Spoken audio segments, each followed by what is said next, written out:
Il y avait un homme qui s'était enrichi grâce au trafic de la drogue. Ses nombreux crimes concernaient essentiellement ses concurrents qu'il n'hésitait pas à tuer.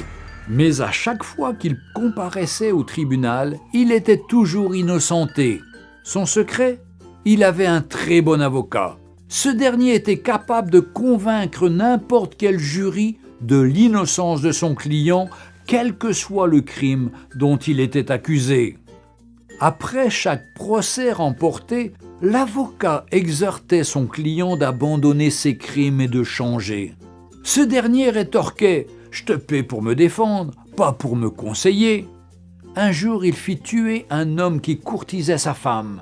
La punition pour ce crime était la réclusion à perpétuité ou la condamnation à mort.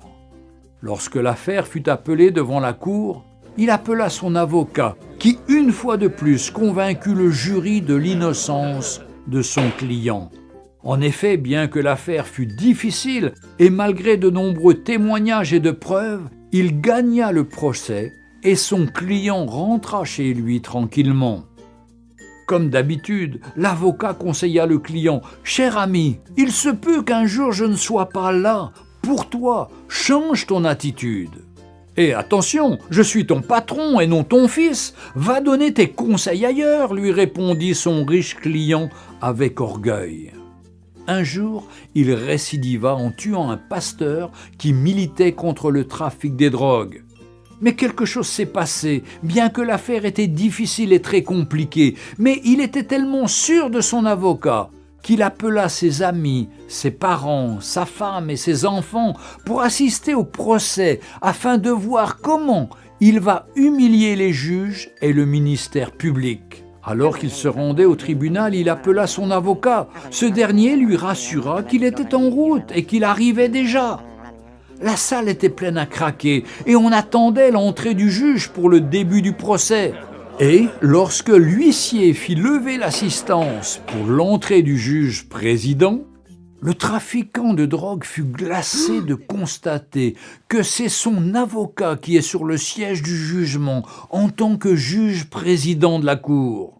Il n'était plus un avocat, mais un juge. Lorsqu'on annonça l'ouverture du procès, le juge leva la tête et dit « Hier, j'étais votre avocat, donc je me suis battu pour vous, même lorsque vous étiez coupable. Mais aujourd'hui, je suis un juge et mon jugement doit être équitable. » Les larmes aux yeux, l'homme riche supplia le juge, mais celui-ci lui répondit « Tu as eu ta chance lorsque je te donnais des conseils, mais tu ne m'as jamais écouté et tu n'as jamais changé de vie.